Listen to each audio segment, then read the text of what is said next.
Hello दोस्तों, नमस्कार। कैसे हैं आप लोग। तो हम पढ़ रहे हैं फ़िलहाल इस वीडियो में आरबीएससी बोर्ड की, राजस्थान माध्यमिक शिक्षा बोर्ड की मनोविज्ञान की पाठ्य पुस्तक। और ये पाठ्य पुस्तक है कक्षा 12 की और पाठ है 7। जी हाँ, इससे पहले पाठ 6 तक और कक्षा 11 की पूरी पाठ्य पुस्तक और कक्षा 12 के पाठ 6 हम पढ़ चुके हैं। उसके वीडियो चैनल के प्ले लिस्ट में मिल जाएंगे। और अगर आप रीट की तैयारी कर रहे हैं, सीटेट की कर रहे हैं, first grade, second grade, KVS, Navodaya या ऐसे कोई भी एग्ज़ाम जिसमें साइकोलॉजी आती है, तो ये क्लासेज आपके लिए काम की है, ये पाठ्य पुस्तक काम की है। ये जो पाठ है समूह है, प्रक्रियाएं और सामाजिक प्रभाव, ये आपके सीधे सीधे तो कोर्स में नहीं है, मगर ये छोटा ही पाठ है और ख़ास चीज़ें मैंने हाईलाइट कर रखी है। तो इस पाठ को पढ़ने से व्यवहारिक जीवन में कुछ चीज़ें काम आएगी और समझ मजबूत होने में, मनोविज्ञान की समझ जो है वो और ज़्यादा विकसित होगी। तो देख लेते हैं 15 मिनट में इस पाठ को शुरू। ओके, चलो।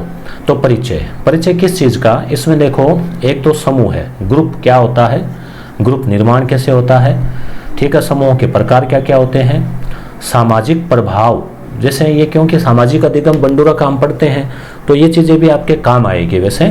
और समूह है द्वंद्व क्या होता है, इसको दूर करने के उपाय, और लास्ट में 5 ऑब्जेक्टिव क्वेश्चन। ओके, तो ये लगभग 15 मिनट में काम हो जाएगा अपना। तो पूरा वीडियो देखें, चीज़ें क्लियर होगी आपके। परिचय। तो दोस्तों, मनोविज्ञान जो है हम 11-12 ये कर रहे हैं, इसके बाद में एनसीईआरटी शुरू करेंगे। मनोविज्ञान आप बने रहिए, अगले 1-2 महीने में आपके अच्छे तरीके से जो मनोविज्ञान है वो कॉन्सेप्ट सारे कवर कर देंगे। तो समाज में रहते हुए हम व्यक्तियों के साथ निरंतर समूह बनाते हैं और विभिन्न क्रियाकलाप करते हैं। यानी कि मान लीजिए आपका अड़ोसी पड़ोसी है, दोस्त है, रिश्तेदार है, मित्र है, होते ही हैं अपने ग्रुप। आजकल तो व्हाट्सएप पर भी ग्रुप होते हैं, ठीक है। तो अब जैसे छात्रों का समूह है, शिक्षकों का समूह है, इस प्रकार से कोई भी समूह है। तो समूह का अर्थ क्या होता है, मीनिंग ऑफ ग्रुप। तो मनोविज्ञान के अनुसार 2 या 2 से अधिक व्यक्तियों की सामाजिक इकाई को, कम से कम 2 या 2 से अधिक व्यक्तियों का जो सामाजिक इकाई है उसे हम ग्रुप या समूह कह सकते हैं। तो इसमें क्या होता है कि जैसे उनके विचार मिलने चाहिए, लगभग समान विचारधारा, विश्वास, मूल्य, मापदंड और एक दूसरे से जुड़े रहते हैं, वो ग्रुप बन जाता है। तो ग्रुप की विशेषताएं देख लेते हैं। मैंने ये हाईलाइट कर रखा है, पाठ को पहले पढ़ के, तो केवल आपकी ये चीज़ें ही काम की है, बाकी आपको पढ़ने की आवश्यकता नहीं है। फिर भी आप इसकी पीडीएफ चाहते हैं तो टेलीग्राम चैनल के ऊपर उपलब्ध है, आप ऊपर जाके देखना उसमें, और उसका लिंक डिस्क्रिप्शन में दिया हुआ है। 2 या 2 से अधिक व्यक्तियों की सामाजिक इकाई, ठीक है, पहली बात। दूसरी बात, सभी सदस्यों की अभिप्रेरणा और लक्ष्य समान होते हैं। लक्ष्य मतलब अगर आप रीट की तैयारी कर रहे हैं तो अगर 2-4 लोगों का आपका ग्रुप है तो आप उनसे डिस्कस करते हैं, किताबें पूछते हैं, तो वो सब। समूह के सभी सदस्य एक दूसरे के ऊपर निर्भर होते हैं। जैसे मान लो एक दल के खिलाड़ी है, टीम है क्रिकेट की कोई सी भी, तो अगर एक व्यक्ति ने कैच छोड़ दिया, एक व्यक्ति आउट होने से पूरी टीम पर प्रभाव पड़ता है उसका, तो वो एक समूह हो गया। तभी कहते हैं टीम भावना। समूह के प्रतिमान या मानक, नॉर्म्स भी होते हैं कि उनको क्या करना है, क्या नहीं करना है। समूह में कोई ना कोई एक कैप्टन, मुखिया, नेता वो भी होता है, ग्रुप लीडर भी होता है। एक हो सकता है, 2 हो सकते हैं, मगर एक होल एंड सोल होगा। अब समूह का निर्माण कैसे होता है, तो जैसे समूह का निर्माण क्या होता है, क्यों होता है, क्योंकि समूह से आत्मसम्मान में वृद्धि होती है, मनोवैज्ञानिक और सामाजिक आवश्यकताओं की पूर्ति होती है, लक्ष्य की प्राप्ति होती है, सूचना या ज्ञान प्राप्त करना होता है। कई प्रकार के समूह हो सकते हैं। तो टकमैन के अनुसार समूह में 5 प्रक्रियाओं से समूह तैयार होता है। पहला है निर्माण की अवस्था, यानी सबसे पहले समूह बनाया जाता है, लोग इकट्ठे होते हैं या मिलते हैं या कई बार संयोग से भी बन जाता है और एक दूसरे को जानने का प्रयत्न करते हैं। दूसरा है झंझावत, स्टॉर्मिंग। इसमें क्या होता है, उनमें विचारों का काफ़ी उथल पुथल होती है कि कौन समूह को नियंत्रित करेगा, कौन सदस्य क्या कार्य करेगा, क्या लक्ष्य होंगे, तो काफ़ी द्वंद्व चलता है। तीसरा है प्रतिमान, उसके नॉर्म। प्रतिमान का मतलब सैंपल, मॉडल या नॉर्म, कि भाई क्या क्या उसके आदर्श होंगे, ये तय किए जाते हैं, नॉर्म्स तय किए जाते हैं। फिर निष्पादन यानी परफॉर्म, यानी कि कार्य करना। अब लोग उसके अनुसार कार्य करते हैं, कार्य करने का समय होता है, कार्य होने के बाद में समापन होता है कि भाई कार्य कंप्लीट हुआ। जैसे मान लो रीट का ग्रुप बनाया, रीट कंप्लीट हो गई, आपका सिलेक्शन हो गया, फिर वो ग्रुप जो है बंद कर सकते हैं या उसको फिर नॉर्मली चला सकते हैं। तो एडजर्निंग स्टेज, इसमें फिर समूह लक्ष्य की पूर्ति के बाद भंग हो जाता है। तो थोड़ा समूह के बारे में आपको बेसिक जानकारी हुई। अब है समूहों के प्रकार, किस किस प्रकार के होते हैं। तो एक तो है प्राथमिक और एक द्वितीयक, दो प्रकार के समूह होते हैं। प्राथमिक समूह है जो है ऐसे होते हैं, उनके सदस्यों के बीच घनिष्ठ संबंध होते हैं, प्रत्यक्ष संबंध होते हैं, सदस्य कम ही होते हैं, ठीक है, और ये प्राय छोटा होता है और आपस में सहयोग और प्रेम की भावना ज़्यादा होती है, ठीक है। और ये अनौपचारिक होते हैं, फॉर्मेलिटीज इसमें कम होती है, अनौपचारिक होते हैं। जैसे मान लो परिवार में 5-7 लोग होते हैं, अच्छे संबंध होते हैं, मित्रों का भी समूह हो सकता है 2-4-5 का घनिष्ठ, तो ये प्राथमिक समूह हो गए। अब है द्वितीयक समूह, ये होते हैं बड़े, इनको गौण भी कहते हैं, गौण समूह। इनमें घनिष्ठ संबंध कम होते हैं, आकार में बड़ा होता है, संख्या ज़्यादा होती है। जैसे मान लो सरकारी दफ्तर, फैक्ट्री, विद्यालय में कर्मचारियों का समूह है। मान लो एक बड़ा विद्यालय तो 100 लोग स्टाफ में है, 50 लोग हैं, तो उनमें उतनी संबंध नहीं होंगे जो एक परिवार में होते हैं। हालांकि वो एक समूह का हिस्सा है मगर वो नहीं है घनिष्ठता। तो इनके भी मध्य संबंध अनौपचारिक होते हैं, केवल हाय हल्लो के, या वो भी नहीं। अब औपचारिक और अनौपचारिक समूह है, दूसरा समूह का प्रकार, औपचारिक और अनौपचारिक। जैसे परिवार एक अनौपचारिक है, विद्यालय का स्टाफ का एक औपचारिक है। तो औपचारिक समूह है जिसमें कोई विशेष नियम हो, विधान हो, जैसे औद्योगिक संगठन, लोक सेवा आयोग। अनौपचारिक समूह का मतलब हो गया उसमें कोई निश्चित नियम नहीं होते, कानून नहीं होते, अपने आप परंपरा से चलता है, हम की भावना होती है, छोटा होता है।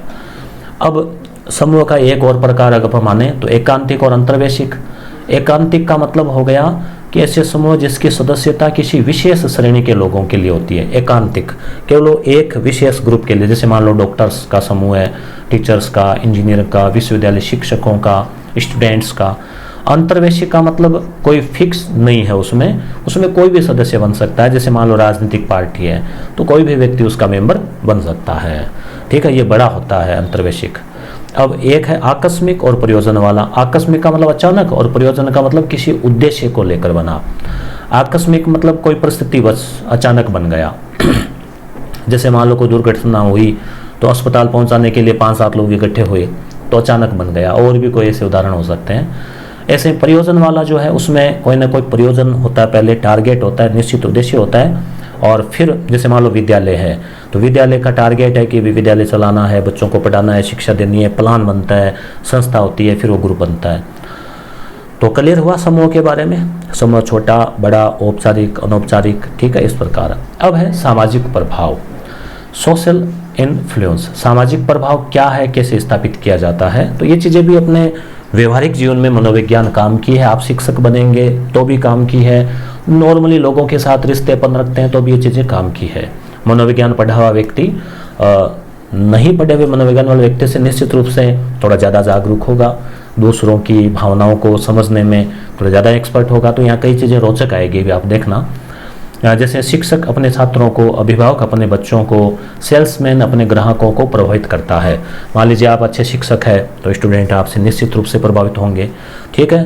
तो हर व्यक्ति प्रभाव का प्रयास करता है। हम कहीं भी जाते हैं फंक्शन में, हम सोचते हैं कि हम भी आकर्षण का केंद्र बने, लोगों को प्रभावित करें। व्यक्ति चाहे कला से, चाहे बोलने से, चाहे ड्रेस से, चाहे अपने बॉडी लैंग्वेज से, चाहे किसी और तरीके से, कोई ना कोई, जैसे मान लो अच्छा फंक्शन किया तो भी एक कोशिश ये होती है कि लोग प्रभावित हो।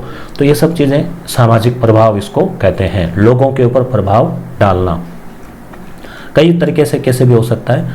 तो व्यक्ति की मनोवृत्ति और व्यवहार में उस परिवर्तन से होता है जो अन्य व्यक्तियों द्वारा उत्पन्न किया जाता है। तो सामाजिक प्रभाव का मतलब क्या हुआ, व्यक्ति के व्यवहार में ऐसा परिवर्तन आता है जो अन्य व्यक्ति उत्पन्न करते हैं। यानी आप मान लो आपने यूट्यूब पे बहुत सारे वीडियो देखे, कुछ वीडियो ऐसे होते हैं किसी किसी के, चाहे कॉमेडी के हो, चाहे टीचिंग के हो, चाहे कविता के हो, आप प्रभावित हो जाते हैं यार वास्तव में गजब का है ना। तो वो क्या हुआ, तो अन्य व्यक्तियों के द्वारा उत्पन्न हुआ ना। जैसे हमारे अध्यापक मित्र रेडियो, टेलीविजन के विज्ञापन आदि किसी न किसी प्रकार सामाजिक प्रभाव उत्पन्न करते हैं। विज्ञापन से भी होता है प्रभाव, तो पड़ता ही है। तो सामाजिक प्रभाव के तहत 3 प्रकार इसके आते हैं। एक तो अनुरूपता, एक अनुपालन, एक आज्ञापालन। तीन प्रकार का प्रभाव इसमें होता है। अनुरूपता क्या है? कन्फॉर्मिटी, यानी हमारे ऊपर तीन प्रकार के प्रभाव पड़ते हैं। एक तो अनुरूप, अनुरूप का मतलब उसके अनुसार ढलने का प्रयास करना, तो ये अनुरूपता है। तो प्रत्येक व्यक्ति से अपेक्षा की जाती है कि वह समाज के निर्धारित मानकों या नियमों के अनुसार ही व्यवहार करे। आप गांव है, जाति है, समाज है, सबके कुछ ना कुछ नॉर्म्स होते हैं, उसके अनुसार हम रहने का। अब जैसे मान लीजिए शिक्षक है तो थोड़ा पहनावे का भी रहेगा कि शिक्षक के अनुसार पहनावा हो, ठीक है। ऐसे ही अलग लोग हैं तो उसके अनुसार पहनावा भी हो गया, बोली चाली का हो गया, सब चीज़ों का रहता है मानक। यदि व्यक्ति समाज में बने नियमों के अनुरूप व्यवहार करता है, अब चाहे एक लड़की है शादी के बाद बहू बन गई तो उसके कुछ अलग नॉर्म्स लागू हो जाते हैं उस पर, तो इसे अनुरूपता कहते हैं। अनुरूपता यानी जो समाज में जो नियम है ना उनके अनुसार व्यवहार अपने को करना होता है। ये हम कई बार तो इच्छा से भी करते हैं और कई बार हमें दबाव में भी करना पड़ता है। अब जैसे मान लो ट्रैफिक नियमों का पालन किया, लाइन में खड़े हुए। अब आप लाइन में खड़े हैं तो आप ये चाहेंगे कि कोई भी व्यक्ति लाइन तोड़ के सीधा नहीं घुसे, हम सीधा हल्ला कर देंगे, क्यों भाई हम लाइन में खड़े हैं, ना दिख नहीं रहा क्या? और लाइन में खड़े रहेंगे तो व्यवस्था रहेगी, जो लेट आया वो पीछे लगेगा, जो जल्दी आया तो उसको फायदा मिला, आगे आ गया, तो ये चीज़ें फायदा भी देती हैं। तो ये अनुरूपता होगी, तो ये सामाजिक मानक जो है वो बन जाते हैं। तो उसे समूह के निर्णय को स्वीकार करना पड़ता है। यानी कभी कभी हम नहीं चाहते, हम भी चाहते हैं कि अपनी सेटिंग हो और अपन लाइन में सीधे कोई जुगाड़ बिठा के सीधे चले जाएं, मगर फिर भी अपन जो है लाइन में खड़े रहते हैं क्योंकि मजबूरी होती है। फिर भी अपन उसको नॉर्म्स पालन भी कर रहे हैं, यानी सिंसियर भी बन रहे हैं और उसको स्वीकार भी कर रहे हैं, कई बार नहीं चाहते हुए भी करना पड़ता है। तो इसे मनोवैज्ञानिक भाषा में समूह दबाव कहते हैं। समूह का दबाव होता है, करना पड़ता है। अब देखो सोलोमन ने क्या किया, एक वैज्ञानिक है, इसने एक प्रयोग किया। क्या प्रयोग किया कि जैसे उसने ये एक एक्स रेखा खींची, ठीक है, और फिर ये 3 रेखाएं और खींची, ठीक है। फिर उसने 10-15 लोगों से पूछा कि भाई इसमें से कौन सी रेखा जो है इस एक्स के बराबर है। तो आप भी कमेंट करके बताइए कि इस एक्स के बराबर कौन सी रेखा आपको लग रही है, ए, ब या स। अब मैं जैसे मान लो कह दूं कि मुझे तो जो है वो इसके बराबर ए लग रही है। अब आप कहेंगे ऐसा कैसे? अब मैंने ये जो मनोवैज्ञानिक है इसने क्या किया, एक व्यक्ति से पूछा, ठीक है, कि कौन सी है, तो उसने कहा ए है। दूसरे से पूछा, उसने भी ए बताया। तीसरे ने भी ए, चौथे ने, पांचों ने, छठे ने, 7-8 लोगों से पूछा, सब के सब 8 लोगों ने ए को बताया। अब उसने 9वें आदमी से पूछा, 8 का उत्तर है, 9वां आदमी देख रहा है कि क्या है। तो 9वें ने सोचा कि यार ये सारे बेवकूफ़ है या क्या है पता नहीं, लग तो इसमें इसके बराबर लग तो बह रहा है, भाई ये इसके लगभग बराबर सी लग रही है बह, मगर ये सारे ए बता रहे हैं, तो कोई ना कोई इसके पीछे लॉजिक होगा। तो उसने लॉजिक माना या मान लो समूह का दबाव माना और उसने भी ए ही बता दिया। तो 9वें व्यक्ति ने भी ए ही बता दिया। वो क्या रहा? वो रहा अनुरूपता। 8 लोगों ने जैसा किया उसको देखा देखी, चलो अपने भी ऐसे ही कर लो, ठीक है, उसने ऐसा कर दिया। जबकि था क्या, जो 8 लोग थे ना वो सोलोमन के पहले समझाए हुए थे कि भाई आप लोग है ना इस ए को उत्तर बताना, फिर देखते हैं ये 9वां व्यक्ति क्या करता है। तो इसने ये एक्सपेरिमेंट किया और एक्सपेरिमेंट सफल रहा। तो ये अनुरूपता का है। तो इसमें यही समझाया हुआ है कि 7 व्यक्तियों पर प्रयोग किया, एक व्यक्ति वास्तविक प्रयोज्य था, उसने उनके देखा देखी जो है वो किए। उसने इस प्रकार कुल 12 प्रयास किए और लगभग लास्ट वाले व्यक्ति ने, वो जो मिले हुए थे उसको पता नहीं था कि इनसे मिले हुए हैं, तो वो क्या हुआ कि उत्तर गलत है, फिर भी उसने अनुरूपता के चलते जो उत्तर वो दे दिया। 67% प्रयोजों ने समूह में आकर अपना उत्तर समूह के उत्तर के समान दिया और अनुरूपता प्रदर्शित की। इसी तरह से अपने को समाज में परंपराएं होती हैं जिन्हें हम दिल से स्वीकार नहीं करते, हम बुराई करते रहते हैं और फिर भी हम उसको फॉलो करते रहते हैं, ठीक है। जैसे मान लीजिए घूंघट प्रथा है। आज एक व्हाट्सएप पे मैसेज आया हुआ था कि लोग मास्क से महीना भर में 15-20 दिन में तंग आ गए, और ये वो लोग हैं जो घूंघट प्रथा का समर्थन करते हैं। तो कहने का मतलब कि कुछ परंपराएं ऐसी होती है जो हम दबाव में आके उनको फॉलो करना पड़ता है, ये लोग कर रहे हैं चलो अपने भी कर लो, ठीक है, इस प्रकार से। तो वो क्या होता है, इस प्रकार की को क्या कहते हैं, अनुरूपता, ठीक है। ये चीज़ें हालांकि आपको सीधे सीधे कोई रटने की आवश्यकता नहीं है, क्योंकि बस केवल समझनी है, क्योंकि डायरेक्ट आपके सिलेबस में ये नहीं है। फिर भी क्यों पढ़ा रहे हैं, इसलिए कि चलो अभी टाइम है तो कुछ समझ विकसित होगी नई चीज़ों की। अनुपालन क्या होता है? अनुपालन का मतलब है निवेदन के अनुरूप व्यवहार करता है और उसे जब कोई व्यक्ति किसी से अनुरोध करता है, निवेदन करता है कि भाई साहब आप लाइन में खड़े हो जाएं, तो वो खड़ा हो जाता है, मान लेता है, तो अनुपालन हो गया। तो जैसे मान लो सेल्समैन हमारे घर में आता है, तो अपनी बात मनाने के लिए इसमें अनुपालन में क्या होता है, कई विधियाँ काम में ली जाती है। एक तो है चाटुकारिता। अनुपालन में क्या होता है कि व्यक्ति कहने पर काम कर लेता है, ठीक है, बार बार रिक्वेस्ट की, निवेदन किया, आपसे कहा कि यार प्लीज़ मुझे वहाँ तक छोड़ दो, तो सोचता है यार टाइम तो खराब होगा, चलो कह दिया, बार बार छोड़ देते हैं, ठीक है। तो एक नंबर है चाटुकारिता। इनग्रेटिएशन, ये क्या होता है, आप देखते हैं राजनीति में अक्सर देखने को मिलती है, या बड़े अफसर है उनके कुछ लोग, तो इसमें क्या होता है कि विशिष्ट व्यक्ति जो होता है उसमें लोग हाँ में हाँ मिलाते हैं और उसके हर बात में हाँ साहब बिल्कुल आप तो एकदम सही कह रहे हैं। तो ये क्या होता है, विशिष्ट व्यक्ति उन्हें पसंद करने लग जाता है कि यार ये मेरी फैन फॉलोइंग है, और फिर वो क्या करता है, अपने चाटुकार लोगों की इच्छाओं और अनुरोधों को स्वीकार कर लेता है। वो कहते लो साहब थोड़े साइन करना, तो कर देते हैं इस तरह से। एक है पारस्परिकता। पारस्परिकता में क्या होता है, परस्पर, जैसे इसमें क्या होता है, हम किसी व्यक्ति को कोई लाभ पहुंचाते हैं तो वह भी भविष्य में हमें कोई लाभ पहुंचा सकता है। जैसे मान लीजिए आपने चला के किसी का भला कर दिया, फिर आप सोचते हैं कि आगे कभी अपना काम पड़ेगा तो ये भी अपना काम कर देगा। तो इस प्रवृत्ति में जो व्यक्ति दूसरे व्यक्ति से कोई कार्य करवाना होता है तो पहले उससे छोटे मोटे सभी अनुरोधों को मान लेता है, जिससे कि वह बाद में उस व्यक्ति के सभी इच्छा अनुरोधों को स्वीकार करा सके। जैसे मान लीजिए कोई एक्स व्यक्ति है और एक वाई व्यक्ति है, ठीक है। तो अब ये जो एक्स है ना, ये क्या करेगा, वाई के छोटे मोटे काम करता रहेगा, जो भी काम करेगा मना नहीं करेगा, तो वाई इससे दबाव में आएगा, चाहे वो प्रभावित हो। अब लास्ट में एक्स क्या है, इसको वाई को बड़े काम के लिए कहेगा, क्यों, क्योंकि उसने उसके कई काम किए हैं। तो इस तरह से अंगुली पकड़कर हाथ पकड़ना, ये मारवाड़ी में क्या होता है ना कि आंगली पकड़ पकड़ पुंचो पकड़ लियो, यानी पहले छोटे छोटे काम करवा के फिर बड़ा काम करवा लिया। तो इसमें क्या होता है, पहले छोटे अनुरोध किए जाते हैं, तो जिससे व्यक्ति आसानी से कर लेता है, छोटा मोटा काम का कहा कर दिया, अब फिर बड़ा काम, ठीक है, तो बड़ा अनुरोध रख दिया। तो इससे क्या होता है कि फिर वो भी सोचता है कि यार इतने किए हैं, अब एक नहीं करेंगे तो उन सारा गुण के अवगुण हो जाएंगे, तो वो उसको भी कर देता है। तो इसे अंगुली पकड़कर हाथ पकड़ना कहते हैं। बड़ी मांग, अब ये चीज़ें क्या अपने प्रैक्टिकल लाइफ में भी काम आएगी। बड़ी मांग बताकर छोटी मांग की पूर्ति करना, ये भी तरीका होता है। कई बार आपने देखा होगा कि जैसे कोई आपका मित्र वो कहता है यार एक काम है, कि क्या काम है यार, 20,000 रुपये चाहिए, तो आप कहेंगे यार 20 तो नहीं है, तो फिर वो कहेगा तो फिर कितने बन सकते हैं, तो आप अब कहेंगे यार 20 नहीं है, इसका मतलब कुछ तो है। फिर वो कहे चलो ऐसा करो 5,000 तो दे ही दो, ठीक है, 5,000 की तो एक बार व्यवस्था करे दो, तो आपने 5 कर दिए। तो ये वहाँ वो तकनीक है कि बड़ी मांग बताई और फिर छोटी मांग की पूर्ति करवा ली, क्योंकि बड़ी मांग रखी तो फिर अगले को लगता है कि यार इतनी पूर्ति नहीं होगी, फिर सोचता चलो कुछ तो करें, कुछ तो कहा, इतना कहा है, हालांकि उसको जरूरत हो सकता है 5 की हो, उसकी टेक्निक हो। तो ये चीज़ें आपके साइकोलॉजी में काम आएगी, चीज़ें टेक्निक पकड़ने के लिए। तो छोटा अनुरोध को क्या करता है कि वो लगभग स्वीकार कर लेता है। एक है लो बॉल तकनीक। लो बॉल टेक्निक क्या है, इसमें क्या होता है कि एक महत्वपूर्ण भाग को लक्ष्य व्यक्ति से छिपाया जाता है। मतलब आपको जो काम करवाना है मेन काम, वो तो बताते नहीं है, दूसरा काम करवाते हैं, फिर उसके साथ में वो जोड़ देते कि यार ये एक थोड़ा काम और था।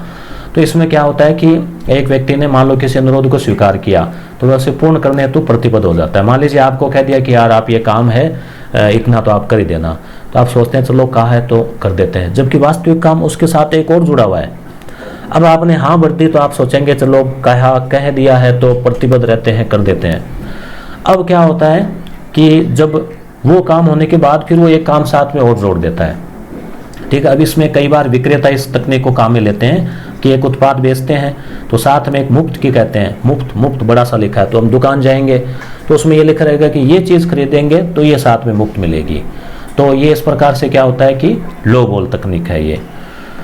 तो ये हुआ। अब अनुपालना की वो थी, अब है आज्ञा पालन। यानी अनुपालना में क्या करते हैं कि हम इन तरीकों में आके और उस काम को हम कर डालते हैं, कर देते हैं या काम करवा लिया जाता है।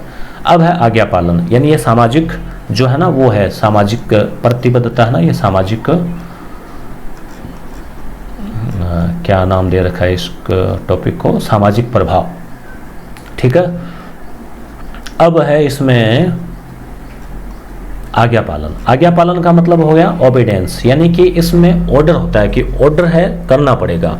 सामान्यतः है जैसे कोई संस्था है पंजीकृत उसके नॉर्म्स है, या फिर राजकीय जो कर्मचारी है, वो सब जो लोग हैं उसमें संबंधित व्यक्ति या उच्च अधिकारी है, तो व्यक्तियों को सीधे आदेश देता है और उसको करना होता है। जैसे जिलाधिकारी जिलाधीश अपने अधीनस्थ को आदेश देता है, ठीक है। तो स्टेनले मिलग्राम ने इसने अध्ययन किया, उसने ये कहा कि मतलब एक और ये भी वैसा ही प्रयोग था जैसे एक स्विच था, ठीक है, और एक व्यक्ति, जैसे मान लो 8 व्यक्ति है, 8 व्यक्ति है, ठीक है, एक आदमी को व्यक्तियों का हल्का करंट का झटका लगाओ, ठीक है, तो दूसरे व्यक्ति से कहा इसके झटका लगाओ, उसने लगाया, तीसरे से भी कहा जाओ इस व्यक्ति के झटके लगाओ, तीसरे चौथे से भी कहा जाओ, तो ये सब कहा। तो लास्ट वाले एक व्यक्ति है, उसने भी, ये सारे तो उससे मिले हुए थे और करंट नकली था, मतलब उसको केवल एक्टिंग कर रहा था वो। तो लास्ट वाले ने भी क्या कहा कि ये सभी लगा रहे हैं, आज्ञा पालन कर रहे हैं, तुम भी करो, तो उसने भी जाके उसके लगाया। तो यानी हम देखा देखी भी फिर क्या होता है कि सभी लोग कर रहे हैं तो हम भी आज्ञा पालन कर लेते हैं। हालांकि कई बार कानूनी बाध्यता भी होती है। अब है समूह है द्वंद्व, ये क्या होता है? ग्रुप के अंदर द्वंद्व पैदा हो जाता है कई बार। जैसे मान लो कोई समूह है, उसमें मतों में भिन्नता हो जाती है, ठीक है, तो कई छोटे छोटे उपसमूह बन जाते हैं, कोई ना कोई तनाव हो जाता है, तो उसे समूह द्वंद्व कहते हैं। उसके समाधान के लिए कुछ युक्तियां हैं। जैसे मान लो समूह में कोई दिक्कत आई, द्वंद्व पैदा हुआ, तो उसका समाधान की युक्ति में आवश्यक पहली क्या है? द्वंद्व के कारणों को जानना। कारण पता कर लिए, फिर सदस्यों से वार्तालाप किया, कुछ मानक स्पष्ट किए कि देखो ये नॉर्म से इनको फॉलो करना पड़ेगा, नियम प्रतिमान बताए, ये सब चीज़ें, समझौते के लिए वार्ता की, सदस्यों को अपनी जिम्मेदारी दी। ये सब चीज़ें आपके काम आएगी अगर आप आगे जाके लीडर बनते हैं। मान लीजिए आप शिक्षक हैं, फिर आप प्रधानाचार्य या प्रिंसिपल हेडमास्टर बनते हैं, तो ये चीज़ें आपके काम आएगी कि विद्यालय में कई बार समूह बन जाते हैं शिक्षकों के, उनको किस तरह से उनकी जो है समस्याओं को दूर करना है। तो महत्वपूर्ण बिंदु में तो वही बातें हैं जो हमने पढ़ ली है। और अब हम देख लेते हैं ऑब्जेक्टिव क्वेश्चन। ऑब्जेक्टिव का मैं आपको बता दूं, कक्षा 11, कक्षा 12 RBSE, कक्षा 11 कक्षा NCERT, इन सब के साइकोलॉजी के क्वेश्चन तैयार कर रखे हैं। उसके अलावा भी अन्य स्रोतों से करीब 1100-1200 के करीब हमने प्रश्न तैयार कर रखे हैं, और भी कक्षा 6 से 10 वगैरह वगैरह। तो वो आपको यस गुरु ऐप के ऊपर टेस्ट सीरीज के रूप में मिलेंगे। यस गुरु ऐप का लिंक डिस्क्रिप्शन में दिया गया है, तो आप वहाँ से यस गुरु ऐप खोल के उस टेस्ट सीरीज को भी ज्वाइन कर सकते हैं। कुछ वहाँ सैंपल पेपर भी है, उनको आप टेस्ट में हल कर सकते हैं, देख सकते हैं प्रश्नों का लेवल, और उसके बाद में आप ज्वाइन करने का निर्णय ले सकते हैं। परिवार किस प्रकार का समूह है बताइए? 4 ऑप्शन आपके सामने, आकस्मिक, औपचारिक, प्राथमिक, द्वितीयक। तो परिवार एक प्राथमिक समूह है, अनौपचारिक है, ठीक है। जब कुछ अजनबी व्यक्ति किसी चौराहे पर किसी दुर्घटनाग्रस्त व्यक्ति की मदद के लिए समूह बना लेते हैं, तो ऐसा समूह है जो अचानक बन गया, तो कैसा होगा? तो अचानक यानी आकस्मिक। निम्न में से कौन सी समूह निर्माण की अवस्था नहीं है? कोई भी समूह बनता है तो उसमें निष्पादन, निर्माण, सुषुप्त, प्रतिमान, तो सुषुप्त कोई अवस्था उसकी नहीं है। समूह निर्माण की वह अवस्था जिसमें समूह के नियम या मानक निर्धारित किए जाते हैं कहलाती है, क्या कहलाती है बताएं? नियम बना रहे हैं वो अवस्था, वो कहलाती है प्रतिमान, ठीक है, मानक। अंगुली पकड़कर हाथ पकड़ना सामाजिक प्रभाव की किस तकनीक का उदाहरण है? अनुरूपता, अनुपालन, चाटुकारिता, आज्ञापालन। तो अनुरूपता हो गया ना, उसके अनुसार फिर अपन काम जो है, या अनुपालन है, अनुरूपता और अनुपालन। अनुरूपता देख लेते हैं, फिर भी पांचों में हाँ कंफ्यूजन था ना, अनुपालन होगा इसका उत्तर, अनुपालन, ठीक है। क्यों? क्योंकि फिर हम उसको पालन करने लग जाते हैं। तो इस प्रकार से ये जो है अपने पाठ था 7, अब है पाठ 8, इसको हम अगले वीडियो में पढ़ेंगे। पाठ 8 भी 6 या 7 पेज का है, फिर पाठ 9, फिर पाठ 10, 3 पाठ इसमें और बचे हैं। तो 3 वीडियो में हम ये पाठ निपटा देंगे, उसके बाद हम मनोविज्ञान में आगे कुछ और आपके लिए स्पेशल लेके आएंगे। तो बने रहिए चैनल पे, नए हैं तो सब्सक्राइब कर लीजिए, और वीडियो अच्छा लगा तो लाइक कर देना। धन्यवाद।